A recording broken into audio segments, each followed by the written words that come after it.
For the longest time I was living a lie, and honestly, it felt like I was drowning in that lie every single day. I woke up, put on my mask, and went about my routine like a ghost trapped in a cycle that never really changed. I was surviving, not living. I told myself I was okay, that I was doing fine, but inside I was slowly breaking. What hurt the most was that nobody around me really knew what was happening. I was pretending so well that even I almost believed it. But deep inside, the truth was clear. I was trapped in an endless battle with myself, a war I didn't know how to win. The root of all this pain, my addiction to comparing myself to others. It was like a poison that crept into every corner of my mind and heart.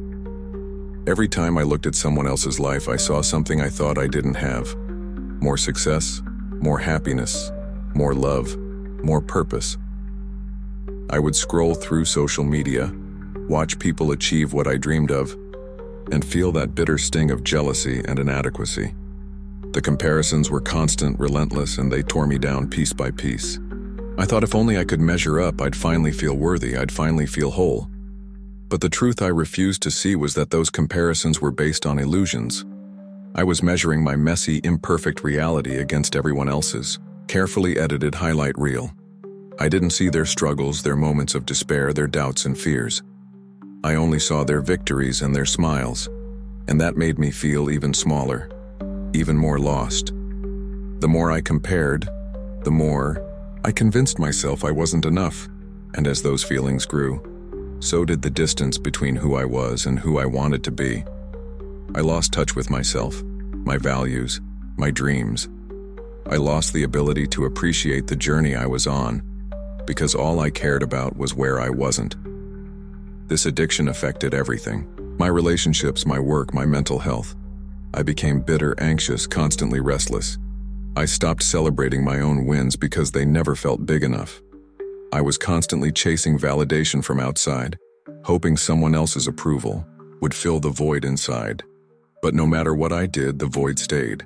It was like a black hole swallowing my confidence and joy.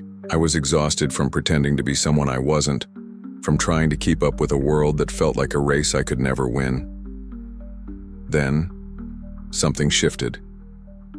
It wasn't a sudden epiphany, but a slow, painful process of realizing I was losing myself. I started asking myself, who am I really? What do I want beyond what others expect? Those questions were terrifying because I had buried my true self for so long under layers of comparison and self-doubt. I had to face the parts of me I had ignored or rejected, my fears, my imperfections, my dreams that I was too afraid to chase. It was like peeling back layers of a protective shell I had built around my heart, and underneath I found a scared but beautiful soul, waiting to be free. I began the hardest journey of my life, learning to love myself as I am, not as I think I should be. I learned to recognize the triggers that pushed me into comparison. A post, a conversation, a moment of insecurity, and instead of falling into that trap, I practiced self-compassion.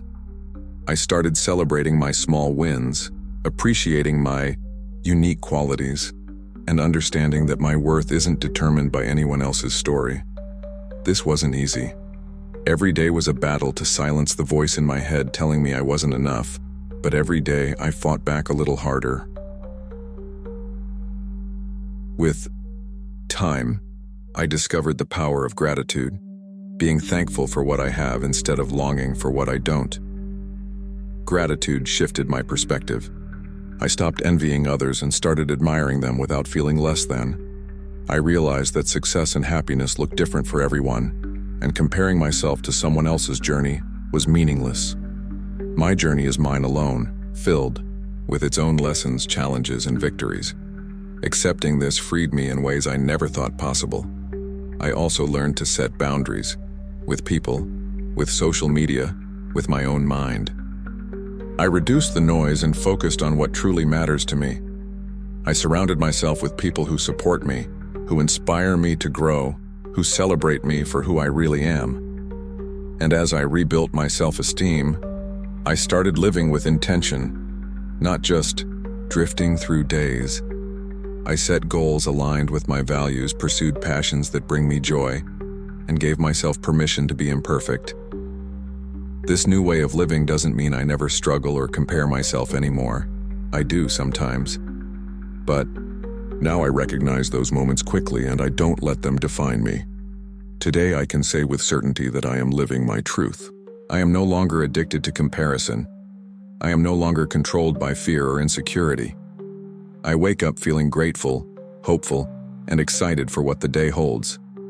I am free to be me, messy, imperfect, growing, evolving. And that freedom has brought me more peace and happiness than any achievement or approval ever could.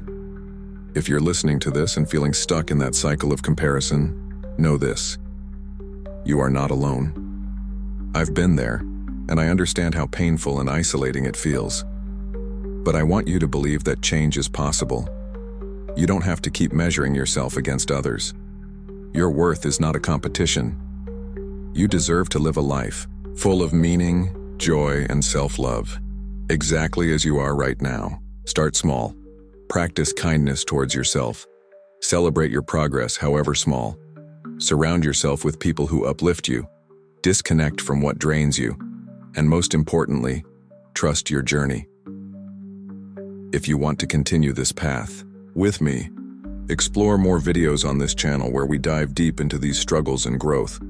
Subscribe, hit the notification bell, and join a community that supports real change and real living. Your best life starts the moment you stop comparing and start embracing yourself.